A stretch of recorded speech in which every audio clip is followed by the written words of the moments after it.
Welcome to the Sparky Coach podcast. This platform was built by Sparkies for Sparkies. We simply exist to make business owners more profitable, or businesses more profitable and more predictable. So we want to work with people that work hard because we love working hard too, that work smart because you got to be on top of the business, people that are kind because no one likes a dickhead.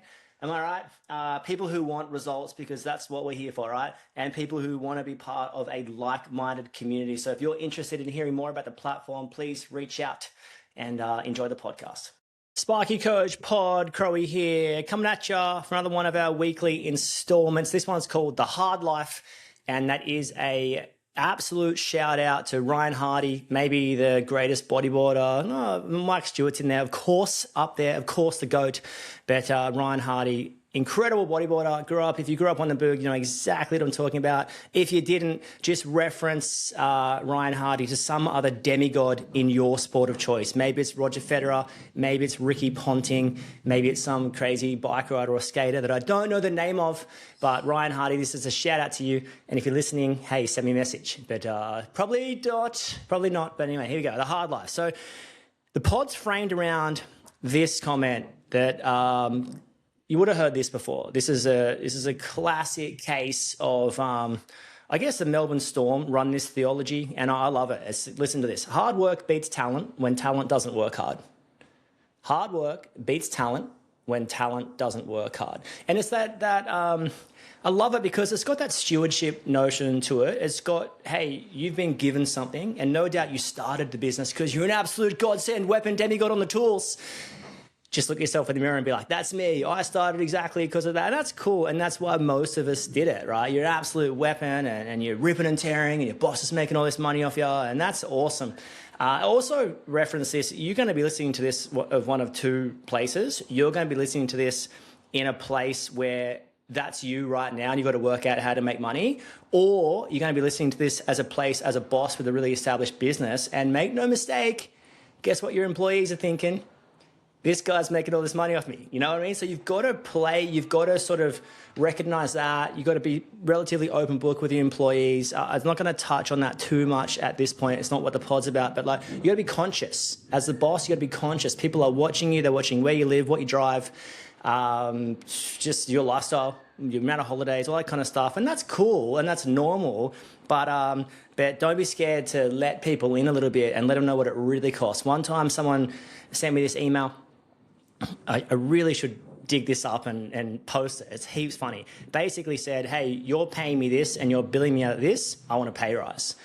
And I was like, whoa, slow down, egghead, right? Simpsons quote right there. I was like, slow down, calm down. What about everything else in there? There's operating expenses, admin expenses, non-billable expenses, cost of growing the business, reputational cost. Like I've got the reputation, I've sunk it into sign writing, websites, all this kind of stuff, advertising, B&Is. I've been here and here. I've been volunteering to this company for 2 years and 3 years, and now it's profitable because I put in that work. And I think people may not understand how much it costs to run a business, so don't be scared to educate them if you feel appropriate. I was always pretty open book, and I think you sort of have to be in a way because otherwise people don't understand, and you don't know what you don't know. And if people don't understand that, they might not understand that. But you started the business because you're a weapon, a demigod, if you will, on the tools. And I want to reference it to this. Smart work beats hard work when hard work doesn't work smart. Smart work beats hard work when hard work doesn't work smart. So you've been sort of like, you got this, I love this quote because you sort of got this gift or skill set, you might say, and then you've got stewardship. You've got the gift or the skill set, which is, you know, I can strip cable better than anyone. I can fit that PowerPoint off in 4 minutes, and it might take you 4.5 minutes. So whatever, I can roll. I can roll that cable off way better than you, and it's kind of irrelevant because, like, you know, the money's made or lost in the office, and I think that when you sort of understand that, you can compartmentalize and reference. Like, it's sometimes in business, it's about working smarter and not working harder. And hard work is great and smart work is a lot better. So I want to take you through a couple of a couple of analogies, but my overarching thought, if you're taking one thing away and one thing only, if you dance to one song and one song only, if you take one thing away from this podcast, take this away. To know and not do is not to know. So if you know something or think you know something and you're not acting like it, then you don't actually know. And maybe the greatest reference of this is you can have 1,000 problems, but if you've got a health problem, you've only got one problem. Maybe another great reference, and I came up with a conversation today. I was chatting to someone who shall remain nameless. I was chatting to this person, and he was like, "Oh, I might." We had it like a run through the. I don't know if he listens to the pod. Heaps funny if he does, but like it's not. Whatever. Just tell the truth. So he came in for an info session. I showed him the course last week, and had a follow-up session with him today. What do you think of the program? Love the program. He's like, I'm really busy right now. And I'm going to Europe. Maybe it's like a hot boy summer or a hot girl summer, whatever you're after. It's all good. It's all good. As long as you're happy. And then he goes, I might come on after that. And I said, I don't think you're coming on. Like, you're not coming on. You don't see the value of the course. And that's a fair comment because it's true. And it's like the people that, I shared this story with him. One of our members just bought his 5th or 6th investment property or something. He's doing really well. And he said, hey, you've got to catch up with these Sparky Coach guys to his friend who was in aircon. And the friend jumped on, had an info session with him, and he balked at the cost. And I actually don't think our program's expensive, but like expensive is also subjective to where you're at financially and also subjective to what returns you get from that as well. But I say that to say he wanted what his friend had. Financial security, financial freedom, bit of money, investment properties, just stuff like that, whatever that is for you. He wanted that, but he wasn't willing to pay the cost for it. He wanted what the smart work brought, but he wasn't wanting to pay the cost for engaging in that smart work. And it was this really interesting conundrum. And I was talking to this guy, I was like, I don't actually reckon you'll come on. And that's cool, as long as we're all clear. Like, don't act like you're going to come on in June or July.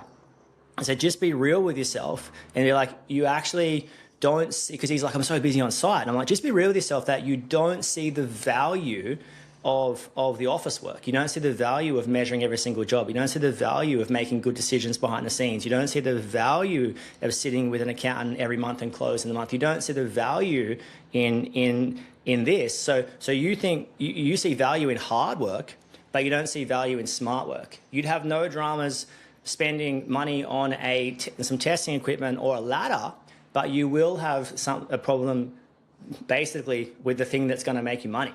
And I think it's interesting to be like, you can work as hard as you want. You can run yourself absolutely into the ground, but that's not smart. And sometimes you can see people, and I'm really conscious of using this word, I don't mean it in a negative way, but sometimes you can see people, ahead, I'm using Dr. Evil Laser. Sometimes you can see people ahead of you, so financially, and ahead's such a subjective term, so go with me on the phrasing. You can see someone ahead of you and you're like, oh, I'm a better Sparky than them.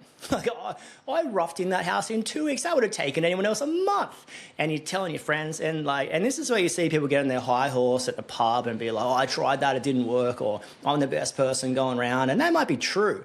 But you know what? Like, at some point, the hard work, which I'm all for. Sometimes the hard work has to meet the smart work.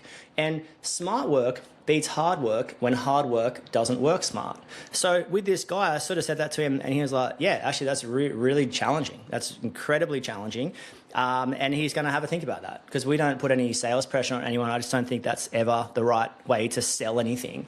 We want to have people buy something, not sell it to them. So if you're sitting in front of Betty's switchboard, I don't know, like, forget the scripts, forget all this stuff. Just be honest. If you're honest and you're a good person and you're kind and you run a good company and your pricing is fair, no one's saying you can't make money. If your pricing is fair, who better to do Betty's board upgrade than you and your company? And if you are going to be fair and reasonable, that kind of stuff, and you're going to be honest with Betty, then you might need to tell her, hey, Betty, your switchboard needs an upgrade. That's fantastic. All the trickery and sales stuff, it doesn't stand the test of time. If you're just honest for 10 years, you'll be sweet for 20 years, for 30. You're honest and reasonable and fair and kind, and you're making money for the next 20 years, and you're running a good business. That's what it's about. But I was having a chat with this person. I basically said, so he's like, I know the office stuff's important. I know the money stuff's important. I'm like, but you're not acting like it.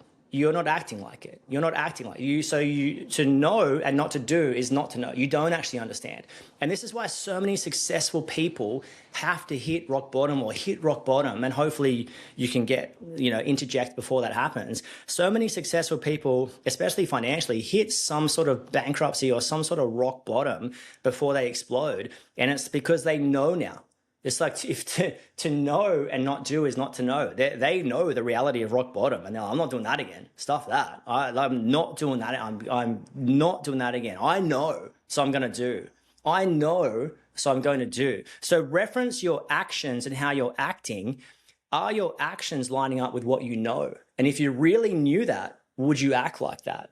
So another one, the money's made a loss in the office. We reference this a whole lot, but we all know that if you cook a conversation, it can cost you $2,000. If I don't have that variations discussion, if I don't send that variations bill on time, if I send that invoice 3 months late, if my purchase orders aren't coming through to my job management software properly, if my receipts aren't coming in somewhere properly, if I quote a job wrong from the outset, all this kind of stuff, there's no way I can make money. If my break-even rates are wrong, there's no way I can make money. If I don't properly understand markup versus margin and labor efficiency and job efficiency, I'm just shooting an uphill battle. So do you really know that? Because if you knew it, and you would do something about it. Because to know and not do is not to know. This should really, really challenge you, especially with your health and fitness. I want a six-pack. Great example. Well, what do you got to do for a six-pack? Not of beer, of course, not of kombucha. I will shout out to Mullumbimby Woolworths, who have $2 Cocoa Coast coconut waters. What a deal. What a time to be alive. Anyway, I want a six-pack. What do you got to do? You got to work out, you got to eat well, and you got to head to some sort of Pilates or get a trainer, or you got to do something, you got to do actively engage in something. So if you know what you need to do and you're not doing it, you don't really know, or it's not a priority. It's so interesting. I want a good relationship with my kids.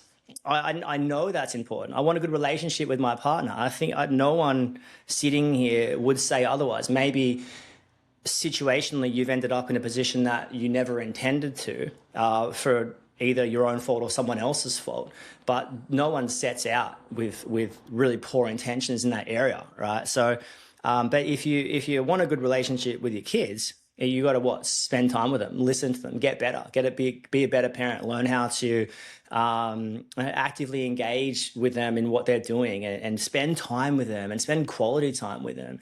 And if you know that, but you're not doing that, then you don't know that. Because if you really knew what it took, then you would pay the price for it. You would pay the cost for it. So I want that to challenge you. This shouldn't be a demobilizing conversation. This should be a uplifting and mobilizing conversation where you're like, oh, if I think I know something, like making money maybe is the most important part of business. So I'm not making money, so I'm volunteering. So I'm like, okay, so I should do something about it. Maybe in the future. But if you know making money is important and you're not doing something about it, then you don't really know. You don't understand. So it's so interesting. Let that absolutely challenge you as we roll into this. So to know and not do is not to know. If you're not doing it, you don't know it. So this year, 2026, and don't know how I feel about like 2026 goals. Let's end up in November or December with 3 cars on the road, and my bicep's going to be an inch bigger, and my calf muscle is going to look really good from behind. All this kind of stuff, like super. I'm not against goals. I'm not saying that, but sometimes there's goal setting.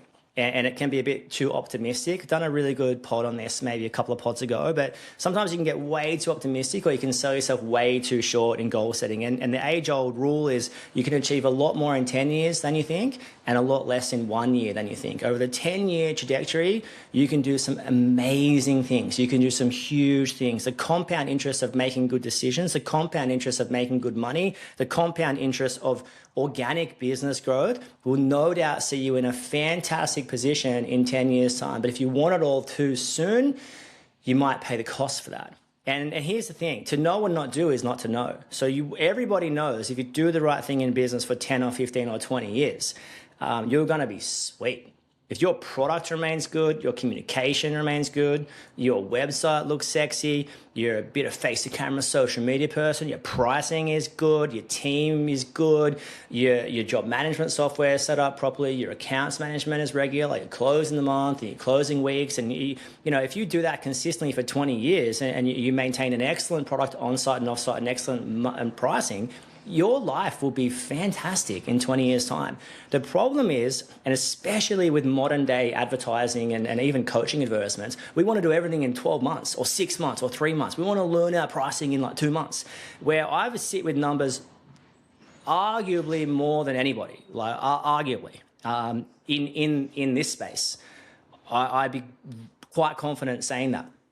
Seeing in multiple, I'm still learning so much about, oh my gosh, when you handle that way. Oh my gosh, when you see that, I've never seen that one before. Like, I think it's really, really critical to be like, you're still going to be learning this. Like, the numbers side, you're going to outwork that. But if you, over the 20 years, you'll absolutely kill it. You're not going to learn everything there is to know about business in 2 or 3 months or in a 10-week short course. And that's why we don't do 10-week short courses, because they're relatively cooked. And they're not, they don't, a lot of the times they don't teach you the absolute non-negotiables about business. They might teach you a good idea or a noble idea, but there's a very, very big difference between a good idea or a noble idea than something that's non-negotiable. It's chalk and cheese. You want to be nailing the non-negotiable stuff at that point. So this year, 2026, right? We want you to achieve something this year, and you want to achieve something this year, but we also don't want to cap ourselves to just this year. We want to holistically go, like, what can you achieve over 10 years? Like, what house do you want to live in 10 years' time? What business do you want to run in 10 years' time? What kind of relationship do you want to have with your partner and kids in 10 years' time? Like, and what kind of seeds can I sow? And what kind of water how much do I need to water that to make sure I foster what I want? Because most of us can articulate pretty cleanly what we want. We want an acreage with a beer or kombucha, with a trampoline and a pool that the kids and grandkids can come to. And my goal or my hope is to stay married to the person that I married for 30, 40, 50, 60, 70 years. My whole goal is to retain friendships and all this kind of stuff. Most of us can articulate pretty cleanly that. So are you sowing the seeds for that? Are you looking after your own farm? All this kind of stuff. So this year, I'd encourage everyone, and not just this year, but ongoing, encourage everyone to set your goals into 3 metrics. I'm going to run through them now. And we're talking a lot about this in our platform, and it's something you'll be hearing a lot from me. It's maybe the cleanest I've ever articulated everything, which I'm really happy about. And I think what brought me to the clean articulation was a lot of talking about it, a lot of questioning, a lot of frustration, and then we were like holidaying at Pottsville recently, and there's this river you just sort of drift out and back in and out and back in, and it's a tidal river that goes out to the ocean, and we're jumping off bridges and just having like a ball with the kids, and I was like, oh, I see it now. Sometimes you got to remove yourself from the situation. You got to remove yourself from the hard work and have a holiday or spend some time working on the business, and all of a sudden you can see something so clearly because you're looking at it from a different angle. It's literally like you can't see because the door's closed, so you try another angle, try to look through the window. So holidays are such a critical part of just getting to know yourself and being okay with not working really hard and settling that nerves and that kind of stuff. But this year, set your goals around make money, build wealth, and be kind.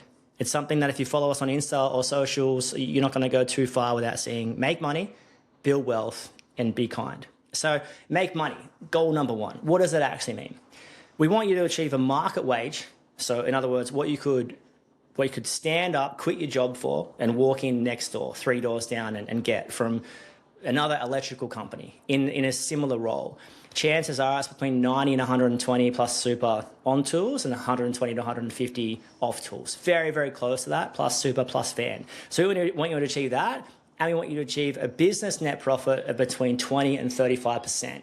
Now, if you are absolutely cooking on a $3 to $20 million revenue, 20% is pretty amazing. It's a great goal to hit. If you're still on the tools, you're obviously retaining a lot more of the rates and you're killing it because you are a demigod, like we said before. So you should be able to achieve high 20s into early 30s for a season. And certain service and maintenance companies can stay at that. But I'd say 35 is a really like stop traffic, amazing result. And 20 would be what I'd be shooting for. And then once you hit that 20, so we've got members, I spoke to someone today, he'll listen to this, so he'll know what I'm talking about. I spoke to him today and he's hit his 20%. He's making his market wage and his 20% net profit.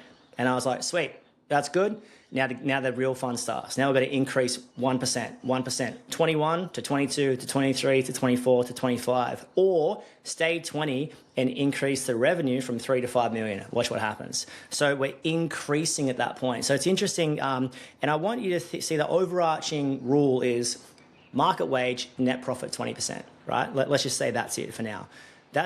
What does that mean for you? That's going to stay forever as long as you run a business. That's going to be your plan, so to speak. What you want to do is, what's the next step under that for you? What's the next step? Is it measuring labor efficiency, measuring job efficiency, building your price book, engaging a third party like software app to collect all your incoming leads? Is it advertising? Is it doubling down on organic social media? Is it doubling down on organic word of mouth and just sort of chasing that stuff organically, making those phone calls, extending that reach? Is it growing the team? Is it improving the team? Is it building a price book out? Is it building processes for end of job checklists and all this kind of stuff out? Like, no doubt your mind's going crazy with the 30 to 50 things, but of those 30 to 50 things, there's probably 1 to 3 really important things that are going to improve your business very, very fast.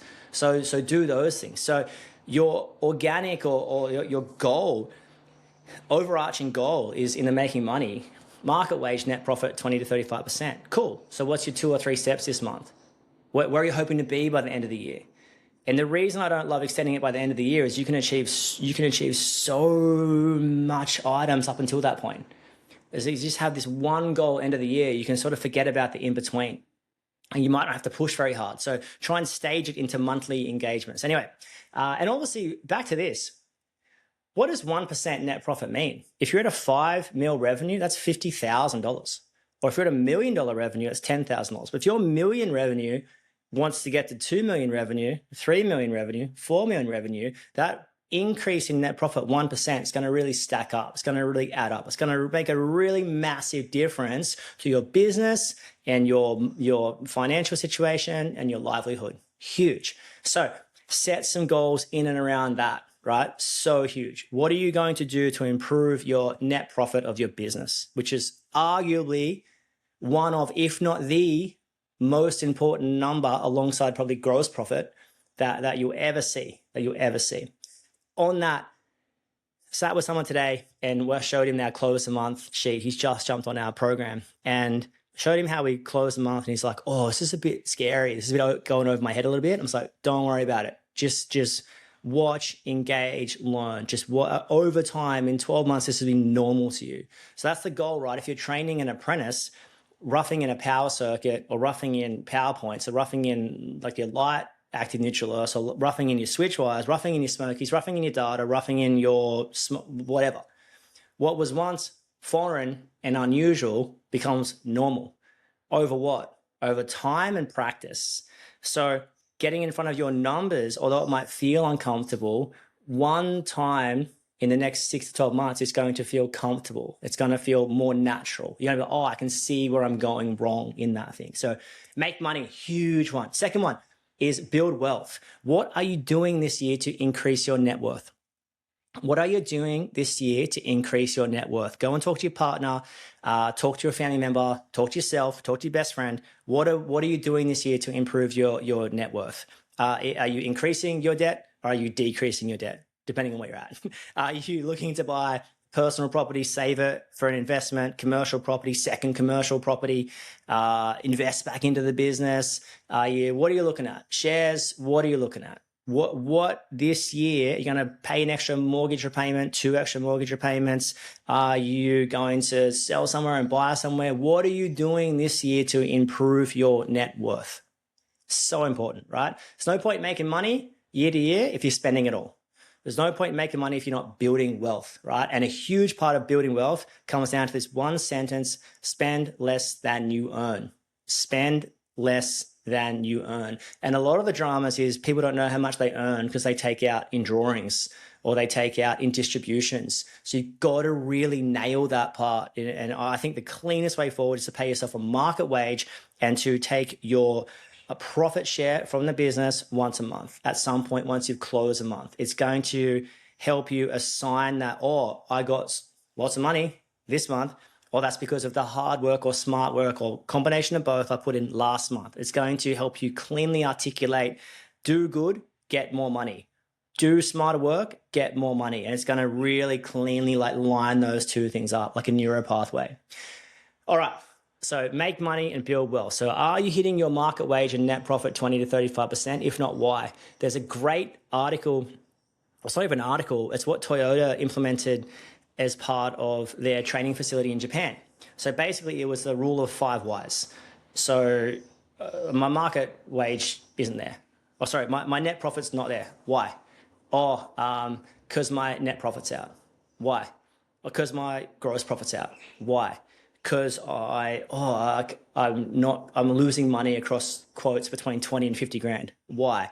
My labor rate's wrong and my labor hours are wrong. Cool. 5 whys will usually get you to a pretty clean and clear answer. If you ask why 5 times, why do I act like that? What makes me feel uncomfortable with those situations? Why do I keep getting myself in this position? Like, ask yourself why about five times about something that's going average in your life or even good in your life, and you'll be able to pretty clearly and cleanly articulate the actual reason. Huge. So make money and then build wealth. What are you doing this year? The last one is be kind. Now, the be kind part, obviously to others, specifically now I'm talking about yourself. I'm specifically talking about yourself and your family right now. So what are you doing to improve? Like, what are you doing to be kind to yourself and to be kind to your family? Now, I sat in, took the kids to see Zootopia 2. Shout out to Michael Chentafante, who got us this gift card for Christmas. And we took the kids Zootopia 2, or I took the kids, I should say. And I was walking into the movies and there was this dad and he was on the phone. And he was like, oh, yeah, thanks so much for coming in. He was just sort of like turbo work mode. And I was like, oh, I remember that. Like I fully remember that. And let's be honest, it could happen to all of us at that point. But I didn't know he was a dad at that point. I thought he was just a normal person. Bust into the cinema and it's just me and my 2 boys and the dad that was out the front and his 2 boys were in there. So his 2 boys are in the cinema and me and my 2 boys. And his 2 boys looked absolutely shot to pieces. Like they kept walking out, in, out, in, out, in. The dad comes in. This is a crazy story. The dad comes in and he sits down and then he gets back up to make a phone call. He's gone for like 15 minutes. The kids go out, in, out, in, out, in. Comes back in, makes another phone call. He's literally gone. He's back for 2 minutes and then he's out again. Back for 2 minutes, out again. Then I'm like, it's starting to distract me because the door's opening and it's going light and the kids are going out, in, out, in. My boys are like, where are those boys going? Should that dad be leaving here? Are they okay? What's happening at this point? So I'm just like, what the hell is going on? Then I start to hear, the dad comes back in, I start to hear this noise. I'm like, what is that? Is that someone talking? And he's watching a game of sport on his phone in the movies. And it's loud. The volume's up. I can hear it and I'm like 5 or 6 meters away. And it takes me a while to work out what's happening. And I sort of like, I'm like, is that surely not? Like there's no way someone is doing that. And I turn, I look and I go, hey mate, which I don't like saying mate, but I said mate. I was like, hey mate, do you mind turning that off? And he just death stared me, right? Absolutely death stared me. And he turned it off and put his phone down. Thought he was going to stab me. But I'm pretty tough. You wouldn't want to stab me. But anyway, so I was watching this going like, that's so sad. That's so sad for the kids and that's so sad for the dad. And a lot of us, you're probably driving now or you're listening to this on your AirPods and you're like, what a dickhead. Like, absolute dickhead. And then you can flash back and be like, how many times have you been that person? I was watching it going like, How many times have I been that person? I might not be walking out of cinemas and taking phone calls, but I might be scrolling through something while I'm next to my kids. I might be taking a work phone call while I'm next to my kids. I might be distracted about work while I'm next to my kids. I might be doing something with the people I love, but distracted with my work. And I might be present. I might be there, but I'm not present. I might be standing there, but my head is somewhere else. And if we're honest with ourselves, how many times does that happen? So much, so much. And what's causing that to happen? Once again, the 5 whys. Why do I need to take that phone call? Oh, because there was no one else. There was no one else to take that call that day. Why was there no one else? Oh, because they're all on holidays. Like, well, should I have? What can I do about this for next year? Oh, I'm going to have to put someone on call. Or I'm going to have, if 5 whys will get you to a really, really clear and concise answer of what to do. So this year, in the be kind part, right, date nights, quality time with kids, quality time with yourself in the most PG way possible. Like, read lots of books. You just got to look after yourself. When are you going to exercise? What are you doing about it? All this kind of stuff. So make money, build wealth, be kind. The concepts are all clear. But the outworking is going to matter on where you're at in life. At stage of my life with 2 young kids, exercising was pushing a pram around the street. That was all we could muster up, the energy, because it was like, this is taking, we are out on our absolute feet. And there's times now where I'm like, I've dialed in, I know exactly what I need to do, all this kind of stuff. So what is your goal in making money? How are you going to improve your net profit? What is your goal in building wealth? What's your next step this year for that?